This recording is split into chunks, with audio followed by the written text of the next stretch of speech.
Uma riqueza insondável esse texto de São Paulo. Eu gostaria de começar por ele e depois chegar no Evangelho. São Paulo nos fala que para que o seu espírito não se enchesse de orgulho e vaidade, foi-lhe colocado um espinho na carne. E toda a metáfora, isso é, o significado que vai além do espinho, tudo aquilo que pode sugerir essa realidade, ter um espinho na carne. Você sabe muito bem, um dia você deve ter colocado um espinho no seu pé sem querer, e teve que conviver com ele até ter um jeito de tirá-lo, não é verdade? O quanto que incomoda um espinho na carne. Essa metáfora de São Paulo é extremamente sábia, porque ela nos reporta justamente ao horizonte daquilo que na condição humana deveria ser o nosso cuidado constante. Porque não é possível falar de crescimento humano se antes a gente não fala de reconhecimento dos limites. Um atleta, por exemplo, se ele precisa se exercitar para alcançar uma medalha de ouro, não adianta ele ficar mentindo para ele mesmo, não adianta ele ficar ocultando aquilo que é limite dentro do quadro que ele tem. Dentro da competência que ele já alcançou como atleta, ele tem uma série de limites. E o bom treinador é aquele que vai saber salientar a qualidade do atleta, mas sobretudo vai saber encaminhá-lo para a superação dos limites. Mas o primeiro passo para se chegar à vitória é você reconhecer onde é que a gente precisa melhorar. Não adianta você se revestir de uma falsa coragem, de fingir que você não tem limites e de trabalhar como se esses limites não existissem. E aqui está a grande sabedoria da palavra de Deus, porque a palavra de Deus ela está sempre a serviço do crescimento humano. As histórias que são contadas, os relatos, estão sempre a serviço da superação humana, de uma pessoa que precisa, de repente, ultrapassar de uma região para outra. Primeira coisa que ela tem que fazer é estabelecer os passos que ela vai ter que dar, qual é o caminho que ela vai usar para chegar do outro lado, e ao mesmo tempo reconhecer quais são as dificuldades que ela teria para chegar lá. Isso aqui, gente, é um grande desafio para todos nós, porque lamentavelmente a nossa vida ela é construída, a nossa educação, seja desde o momento em que nós temos lá as nossas primeiras relações familiares, depois na escola, dificilmente as pessoas estão preparadas para nos educarem para a coragem. Sabe por quê? Muitas vezes os incentivos que nos são dados estão muito mais em torno do esquecimento da fragilidade do que para a verdadeira coragem. No momento em que nós demonstramos a nossa fragilidade, por exemplo, há uma série de repreensões diante de nós. Você já observou que a gente não deixa a criança chorar? Você já observou que o recém-nascido, no momento em que ele chora, a gente faz de tudo para calar a boca dele? E sacode, leva para lá e leva para cá. Nós fazemos uma série de cara feia, não é? Para ver se você cala aquela criança. Você faz uma série de macaquices ali que você não faz normalmente no seu dia a dia, para tentar espantar a fragilidade. Porque nós humanos temos uma dificuldade imensa de lidar com a fragilidade do outro, ainda que seja filho da gente. Nós gostamos é de todo mundo feliz. Nós não estamos preparados para encarar a fragilidade do outro. Parece que a nossa educação, ela está sempre voltada para nos revestir de uma coragem que nos faz esquecer o limite. Como é que nós podemos ter coragem se nós ignoramos o limite? Como é que uma pessoa pode se construir de maneira saudável para a coragem, se ela não é capaz de reconhecer primeiramente o que é que precisa ser superado? Seríamos mal treinados, por exemplo, se um treinador, digamos que eu fosse um atleta, que você fosse um atleta, e que o seu treinador, ao invés de fazer você colocar a sua atenção na sua fragilidade, ele fizesse você ficar o tempo todo só prestando atenção nas suas qualidades. E na hora que você caísse na prova, que você precisaria ali chegar ao máximo do seu desempenho, você não teria condições, por quê? Não bastou ter coragem. Essa coragem que faz esquecer o limite não está certo. É uma coragem que tem que nos fazer encarar o limite e trabalhar em cima dele. Assim como nós dávamos o exemplo no início da Eucaristia, que o nosso coração é como se fosse uma cidade. E nesta cidade há frestas que a sentinela precisa ser mais trabalhada. A vigilância precisa ser melhor. Isso sim é você exercitar-se para a coragem. Não significa se rasgar o peito e sair dizendo, pode entrar o ladrão que quiser. Não. Significa que primeiro nós vamos descobrir onde é que está a nossa maior fragilidade. E ali nós vamos trabalhar com um empenho um pouquinho maior. E isso sim é ter coragem. É você trabalhar com a crueza da vida, com a crueza da realidade. É você não desconsiderar o que você tem de bom, mas é também você colocar atenção naquilo que em você ainda precisa ser melhorado. E assim, dessa forma, nós estamos de fato trabalhando com qualidade a nossa humanidade. Nós estamos em processo de feitura. Nós não estamos prontos. Eu não sou perfeito, eu estou por ser feito. Estou sendo feito aos poucos. E no processo de ser feito aos poucos, eu vou vivendo a experiência de descobrir onde é que dói o espinho. Esse espinho muda de lugar. Crescimento humano, a psicologia nos ajuda a entender, quanto mais a gente se supera as dificuldades, maior será a clareza que a gente tem dos limites que a gente tem. Quanto mais uma pessoa está aperfeiçoada no processo de ser gente, maior é a facilidade que ela tem de reconhecer limites. E na Sagrada Escritura, a palavra limite não é um termo negativo, não é pejorativo. A Sagrada Escritura, quando fala de limite, por exemplo, no Gênesis, a palavra paraíso significa espaço delimitado para o encontro, espaço reservado, para que a gente não se perca. Adão e Eva saem do paraíso, isso é, saem do limite. É como se eles estivessem esquecido que eles são limitados e vão viver como se não fossem. Esquecem a crueza da realidade humana que precisa ser cuidada e vão viver como se não precisassem de cuidados. Saem do lugar do encontro.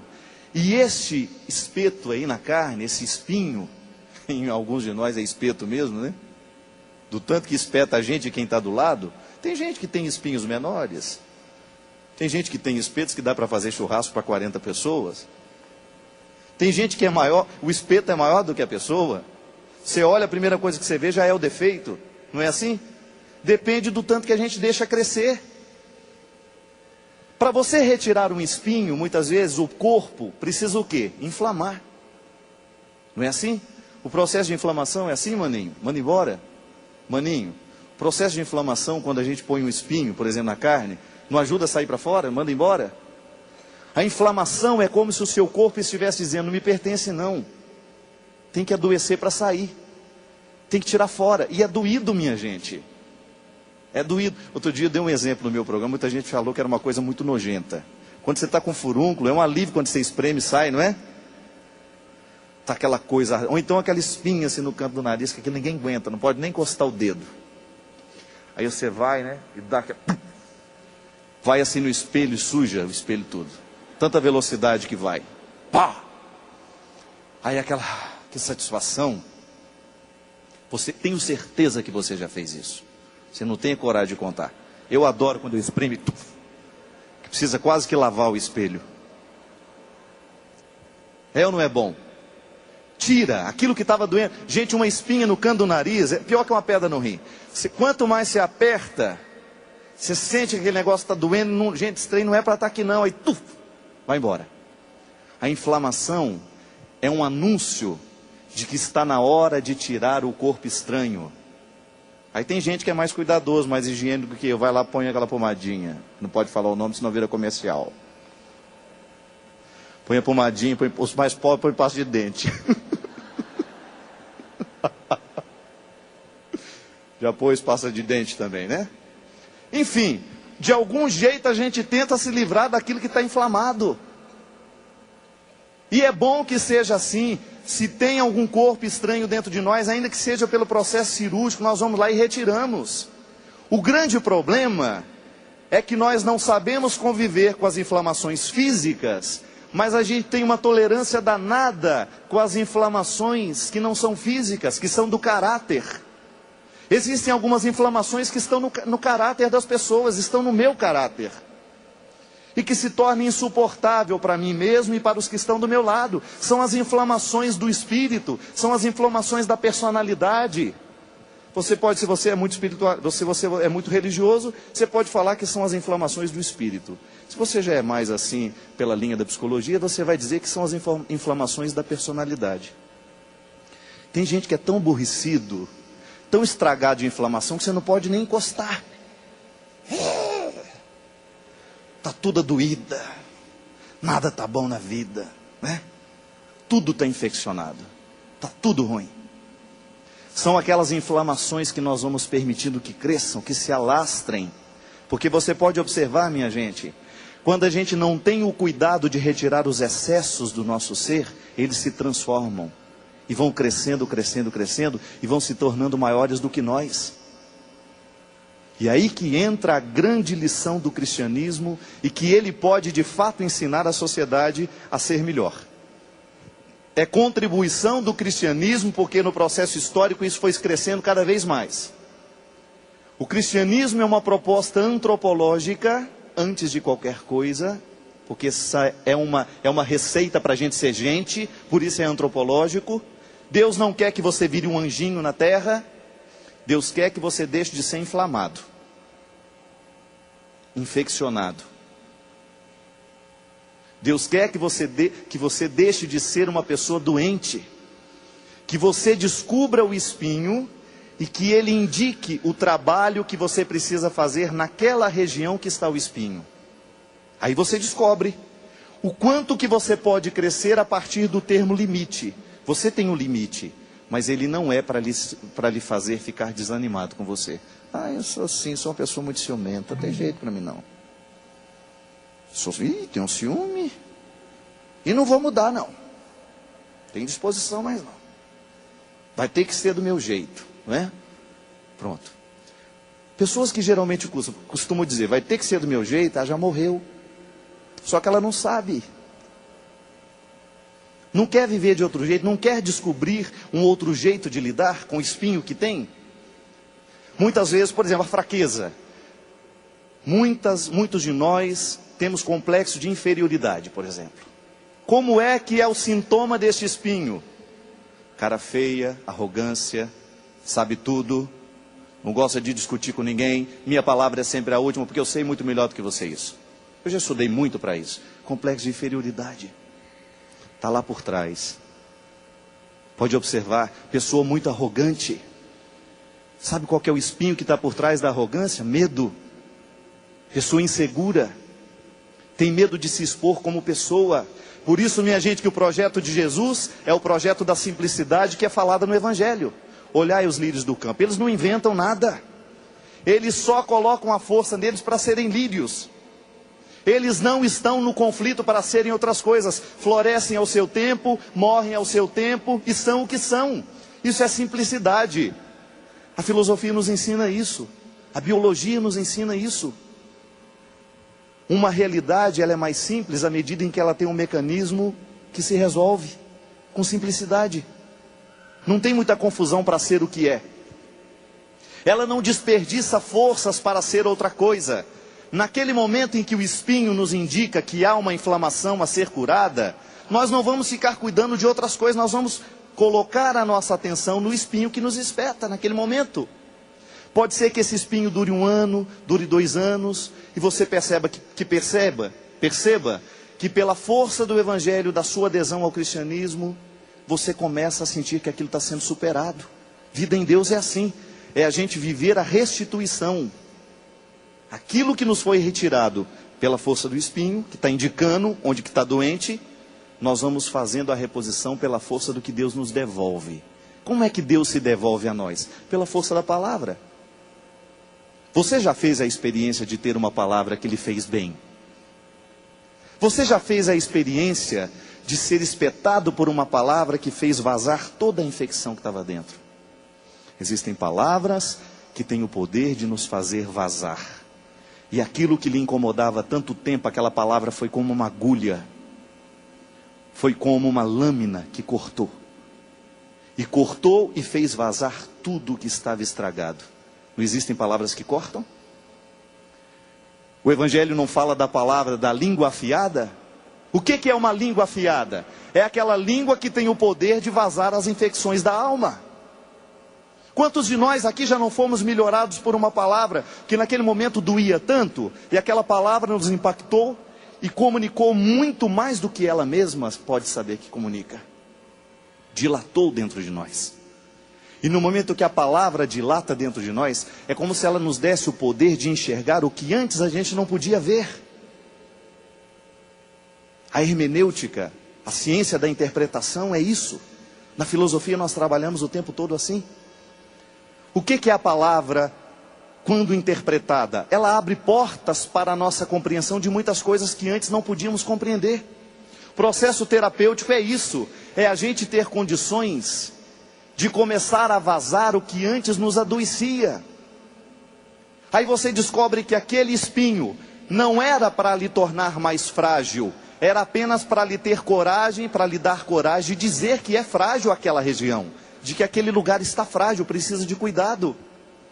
O bom de reconhecer a fragilidade é porque você se fortalece no momento que reconhece.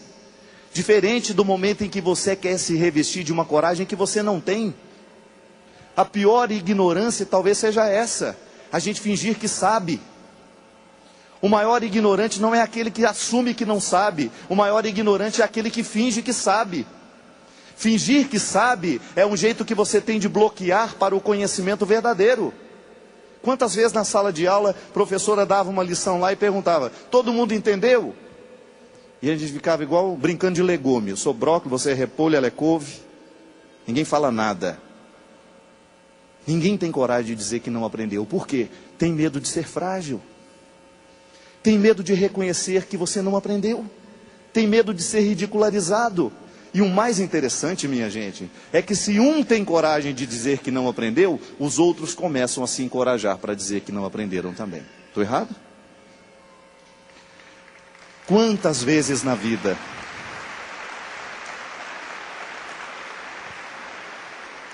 quantas vezes na sua vida você passou pela experiência de faltar coragem de dizer que não sabia?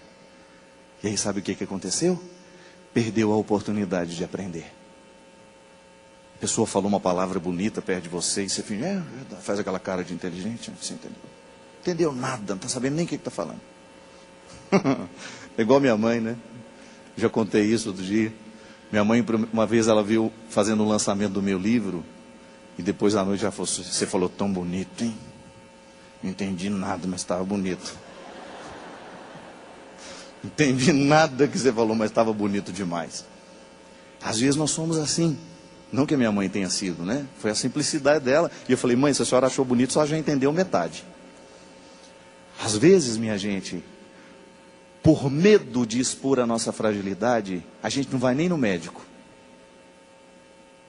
A gente tem medo de passar na porta, porque tem medo do que ele vai dizer para a gente. Faz o exame, fica 1 ano com o exame fechado. Tem um medo de abrir esse exame. Já nem serve mais, né? Porque temos medo de dizer que somos frágeis. Porque parece que no mundo de hoje, o culto ao sucesso esqueceu de privilegiar a luta para se chegar a ele. Hoje as soluções são muito mais simples. A cultura que prevalece em nosso meio, ela é muitas vezes contrária ao discurso antropológico cristão, justamente por causa disso. É a cultura do não esforço. Para que você vai reconhecer a sua fragilidade? Esconda isso. Ser frágil, dentro deste contexto em que nós vivemos, é ser vergonhoso, é vergonha. Nós perdemos o direito de chorar. Nós perdemos o direito de expor a nossa fragilidade. E mesmo que se a gente chora, meu amigo, vai dar uma dificuldade danada. Você dar todas as explicações de por que você está chorando. E às vezes nós estamos chorando sem saber por quê. E aí vale a regra, quer chorar, vai no velório. Entra no primeiro velório que você encontrar e chora à vontade, que ninguém vai ter que perguntar por que você está chorando. É um lugar que a gente pode chorar sem ser perguntado. É a vida. A fragilidade parece ser um erro. E deveria ser o contrário. Por isso que eu costumo dizer que o ensinamento de Jesus é sempre o avesso do avesso do avesso. A gente acha que entendeu, a gente acha que compreendeu, porque Jesus nos expõe o tempo todo para essa verdade. Quer ser forte? Descubra que você é fraco. Quer ser santo? Assuma o seu pecado. Não finja que ele não existe. Não crie cenários para a sua vida. Não faça da sua vida uma interpretação barata, um teatrinho de quinta categoria, não. Por isso que o conceito grego evoluiu. O conceito grego de pessoa. O conceito grego de pessoa era a máscara. Era aquilo que se colava à cara. O conceito cristão é o contrário. É aquilo que você dispõe do que você é, para depois dispor ao outro. O que lhe identifica, não, estava dizendo outro dia, não é a moldura do quadro que o torna mais bonito, não, é a tela em si. E muitas vezes, nesse processo de reconhecer o limite, a gente sangra.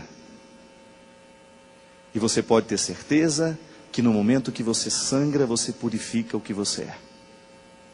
Tem um amigo meu que precisa fazer sangria de vez em quando, retirar o excesso de ferro que tem no sangue. Ele se sente totalmente aliviado no momento que sangra. Porque os excessos vão embora. Aquilo que está adoecendo vai embora. E muitas vezes nós precisamos fazer a mesma coisa, sangrar. Nós estamos num acampamento de músicos.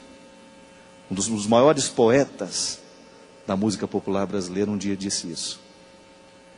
Quando eu soltar a minha voz, por favor entenda, que palavra por palavra eis aqui uma pessoa se entregando, coração na boca, peito aberto, vou sangrando. São as lutas dessa nossa vida que eu estou cantando. Quando eu abrir minha garganta e essa força tanta, tudo que você ouvir esteja certo, estarei vivendo. Veja o brilho dos meus olhos e o tremor das minhas mãos e o meu corpo tão suado, transbordando toda a raça e emoção. E se eu chorar e o sal molhar o meu sorriso, não se espante, cante, que o seu canto é minha força pra cantar. Quando eu soltar a minha voz, por favor entenda que é apenas o meu jeito de viver o que é amar. Eu não sei se você já soltou a sua voz também. Na metáfora da canção, o autor pede o direito de soltar a voz e de contar que quando ele solta a voz, ele conta a luta e as dores que ele encontrou pela vida. Quando eu soltar a minha voz, por favor entenda que palavra por palavra eis aqui uma pessoa se entregando, coração na boca, peito aberto, vou sangrando. São as lutas dessa nossa vida que eu estou cantando. É a minha, a sua. Quantas vezes você não foi traduzido pela voz de alguém que teve coragem de dizer o sentimento que você ocultou? Quantas vezes você não se viu traduzido numa canção de alguém que teve um pouquinho mais coragem que você e contou tudo o que dentro do coração dele se passava? Aí a gente se inclui naquela canção e a gente diz, essa música é minha, não é assim? Porque alguém sangrou com coragem. Alguém não teve medo de expor a fragilidade. Quando eu abrir minha garganta e essa força tanta,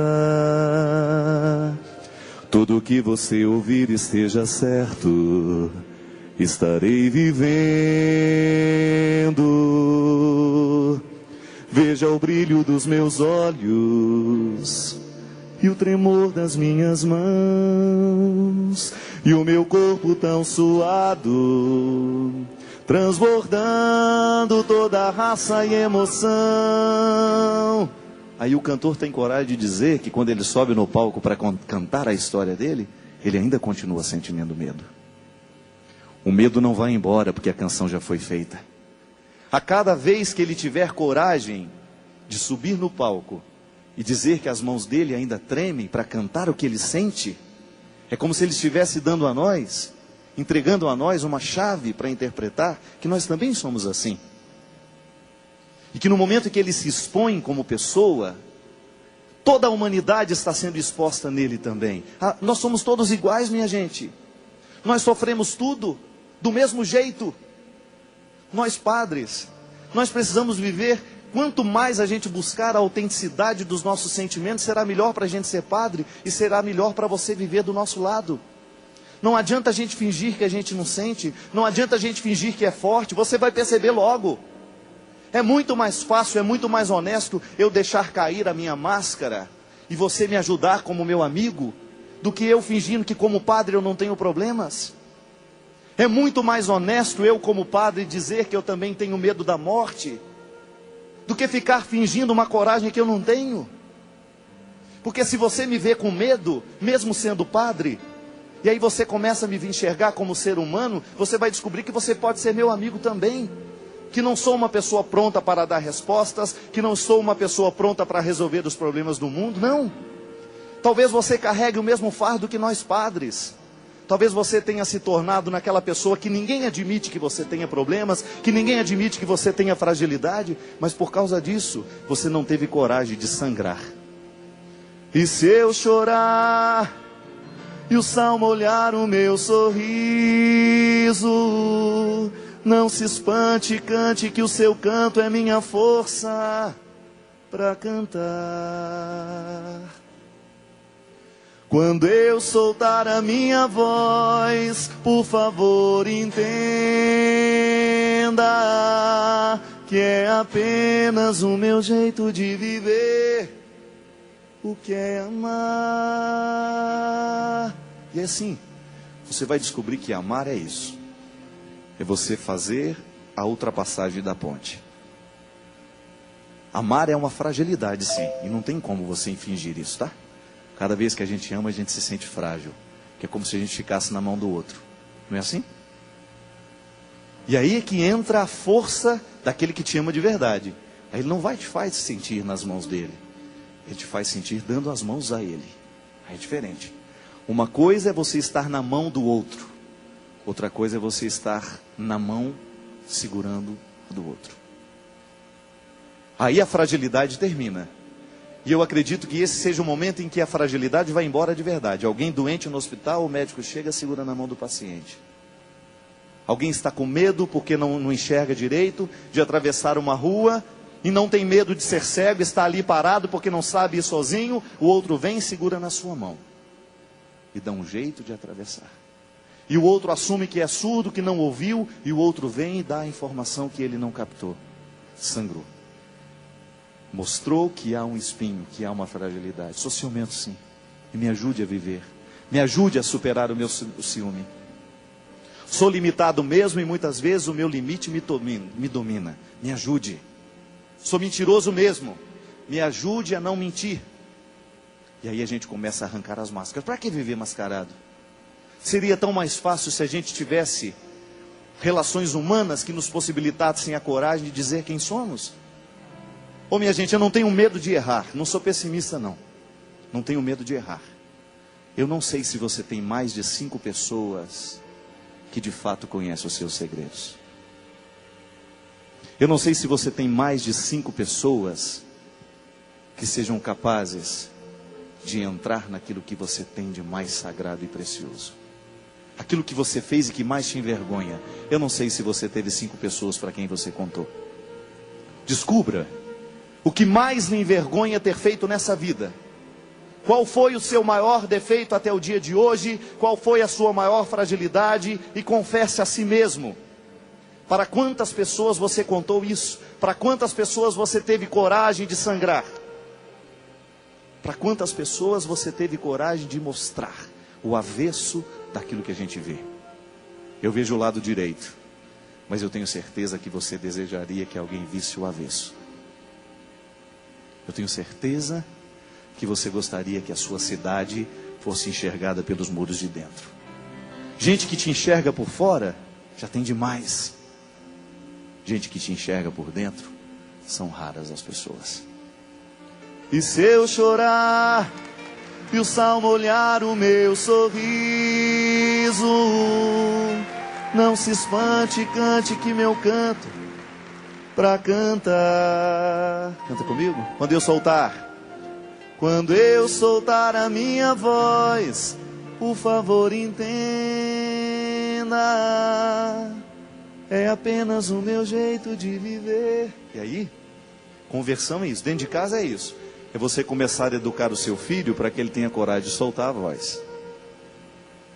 É você educar o seu filho para ele ter coragem de contar onde é que dói o espinho, para ele não passar a vida inteira escondendo esse espinho como se fosse a sua maior vergonha, o seu maior defeito. E não é. O espinho não é o maior defeito, ele nos aponta para a maior luta que nós precisamos travar. O espinho não é o maior defeito, ele é a seta que aponta para o lugar que nós mais precisamos trabalhar. Isso é assim. Essa é a grande lição que Jesus quer nos dar o tempo todo. Coragem. Sermos educados para a coragem, sermos educados para a autenticidade, porque já chega o tanto que a gente tem que mentir nesse mundo. Já chega a mentira que toma conta de nós. Veja bem os escândalos que nos envolvem. Tudo porque um dia alguém não teve coragem de contar a verdade. Os escândalos dos políticos, os escândalos da igreja, são todos escândalos porque faltou coragem na educação daqueles que estavam lá. Um político que hoje rouba grandes quantidades, vai ver que no dia que ele roubou o primeiro carrinho, vai ver que no dia que ele enganou o primeiro amiguinho, faltou para ele coragem, ou se contou, aquilo foi visto como a pior vergonha do mundo e ele não se educou para corrigir. Não sangrou na hora certa, e o que não sangra na hora certa, mata depois mais tarde. E aí, você descobre que se você continuar carregando esse peso todo que você carrega, dessas infecções humanas, dessas infecções e inflamações de alma, de espírito, de caráter, você vai percebendo que você vai ficando cada vez mais doído, e qualquer lugar que você aperta e você dói por causa disso. A vida vai perdendo a graça por causa das inúmeras infecções que nós vamos levando pela vida. Sangra, não tenha medo. Deixa vazar aquilo que em você é o excesso. Não é possível que nessa vida você não vai encontrar alguém que possa ouvir o que em você precisa sangrar. Não é possível que nessa vida você não vai encontrar alguém que seja capaz de colocar a atenção nisso. Não precisa ser num palco iluminado, não. Geralmente a gente sangra melhor é quando a gente está na intimidade. Geralmente a gente sangra melhor, a gente joga para fora melhor essa infecção, é no momento que nós não somos muito vistos.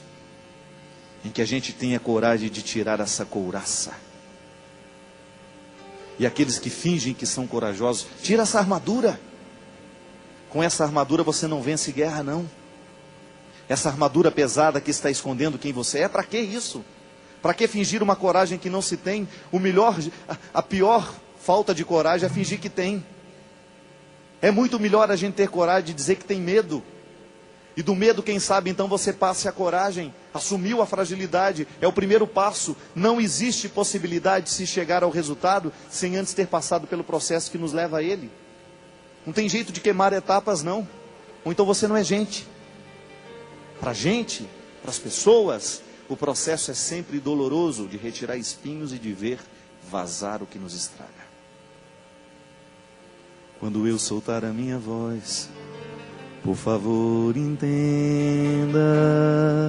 Canta comigo? Que palavra por palavra. Que palavra por palavra, eis aqui uma pessoa se entregando. Se entregando, coração na boca, peito aberto. Você já ficou com o coração na boca? Já? Tem tantas situações na vida que nos deixam o coração na boca, né? Coração na boca significa que alguma coisa importante vai acontecer. São as lutas dessa nossa vida que eu estou cantando. É a luta da sua vida que você tem que cantar. O que adianta lutar por dentro e não cantar a luta que você estabelece? Medo do que os outros vão pensar de você? Oh, minha amiga, o dia que aquilo que os outros pensam sobre nós for causa de salvação, tudo bem. O dia que não for, não vale para nada. Às vezes nós colocamos muito mais atenção no que os outros estão achando de nós do que aquilo que nós mesmos estamos achando da gente mesmo. Para quê? E se eu chorar e o salmo olhar o meu sorriso, não se espante, cante, que o seu canto é minha força para cantar. Quando eu soltar a minha voz, por favor entenda que é apenas o meu jeito de viver o que é amar. E aí nós terminamos na palavra que pode ser solução para a nossa vida. Cada vez que a gente se ama, minha gente, cada vez que a gente se ama, a gente descobre um jeito interessante de cuidar da gente mesmo, que é isso. Para que você vai viver infeccionado? Ame aquilo que você é. Liberte-se de toda forma de infecção. Não tem hospital para a gente ser hospitalizado para largar do enjoamento. Não tem não, tem. Inclusive a gente podia dar ordem de prisão, né? Eu acho. Vai lá que a pessoa está enjoada demais. Queria registrar queixa. O que ela fez? Nada, ela só é enjoada. Aí se 2, 3, 4 pessoas registram aquela queixa, aquela pessoa vai ser presa. 15 dias de prisão. Por que você está preso? Por que eu estou preso? Porque você tem 5 registros que você é enjoado demais. Uma cadeia um pouco diferente, claro.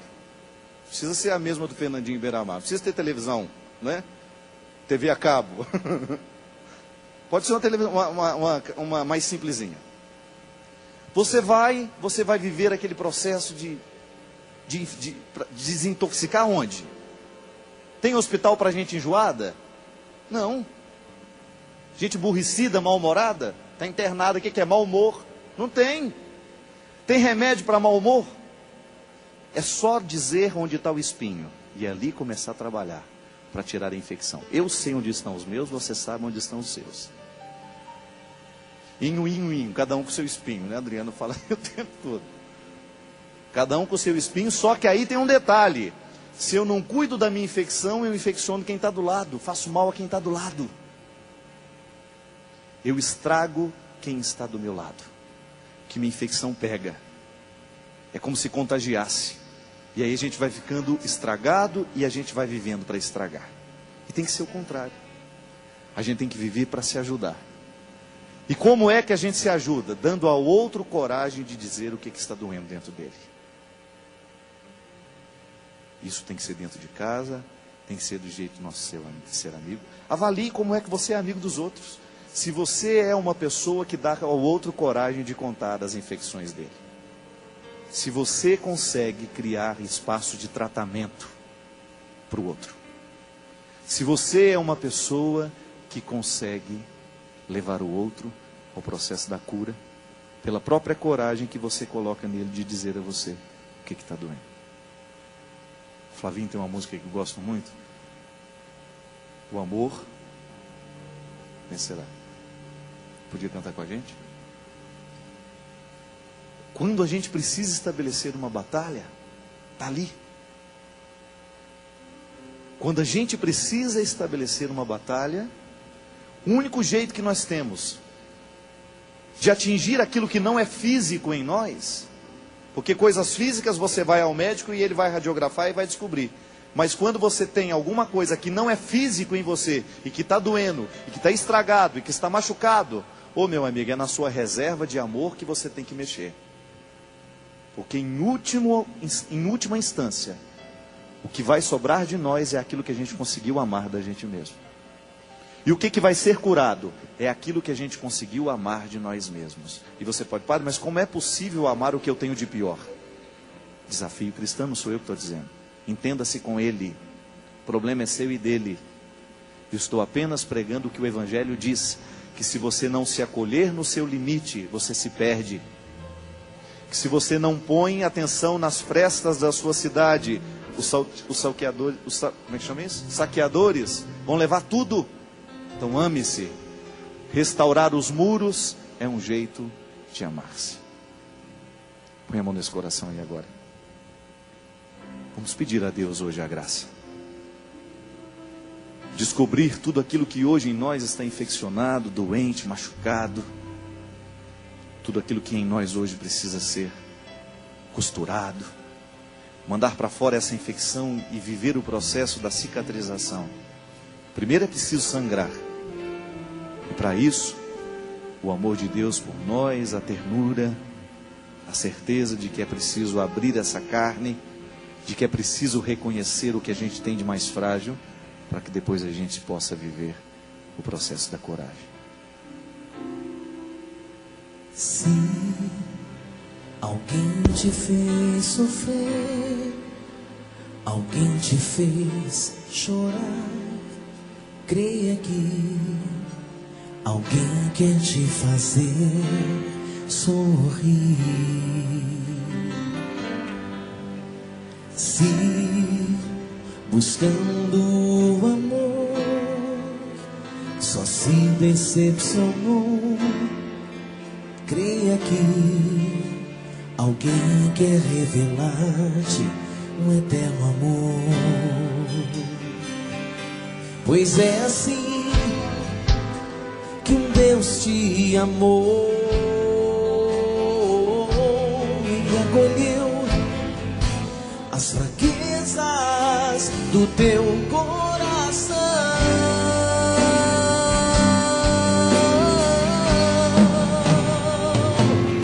Basta só você se deixar amar. Creia que em sua vida o amor vencerá. Não há força maior que supere o amor. E quem vive para amar pode já experimentar o céu na terra.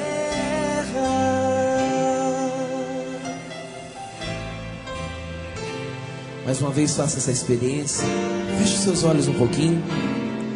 Deixe essa sentinela que é Jesus abraçar o seu coração.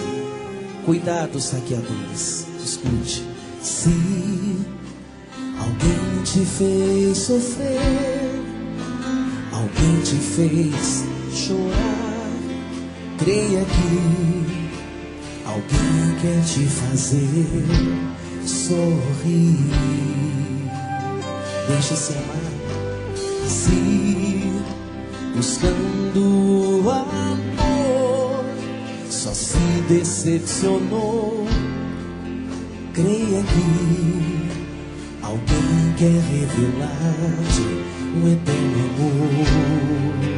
Assim que ele te amou, pois é assim numa cruz que um Deus te amou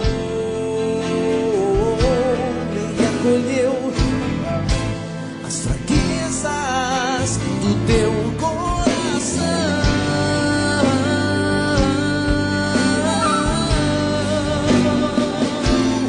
Basta só você se deixar amar. Creia que em sua vida o amor vencerá. Não há força maior que supere o amor. E quem vive para amar pode já experimentar o céu na terra. Basta só você se deixar amar. Creia que em sua vida o amor vencerá. Não há força maior que supere o amor. E quem vive para amar pode já experimentar o céu na terra.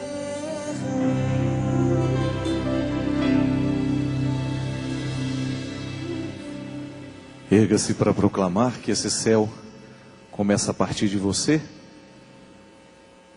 e que na experiência de ter esse espinho que nos indica onde é que o céu começa começa dentro de nós uma esperança, porque esperança cristã é isso, minha gente. É a gente não parar no espinho, mas é a gente ir no lugar que o espinho quer nos levar. Reconhecer a fragilidade é um jeito que a gente tem de tomar posse da herança que Deus deixou para cada um de nós. Amém.